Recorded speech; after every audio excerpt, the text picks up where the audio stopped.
બેન તમે મંત્રી ભીખુજીના પુત્ર નારાયણ છે, શું કહેશો? મારું નામ પરમાર મંગલસિંહ ગોબરસિંહ, હું કિરણસિંહ ભીખુજી નામે ચૂંટણી લડી રહ્યો હતો.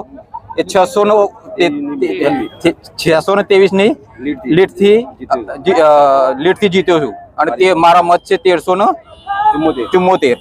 જનતાને શું કહેશો? મંત્રી પુત્રને હરાયા છો, કેવો આનંદ? જનતાને બધાને બે હાથ ને ત્રીજું માથું, બરોબર, અને એમને પરિવર્તન કરીશ અને એમની સેવા કરીશ. હવે મંત્રીના પુત્રને હરાયા છો, શું કહેશો? મંત્રીના પુત્રને હરાયા છો, શું કહેશો? હવે આનંદ, પછી બીજું તો હું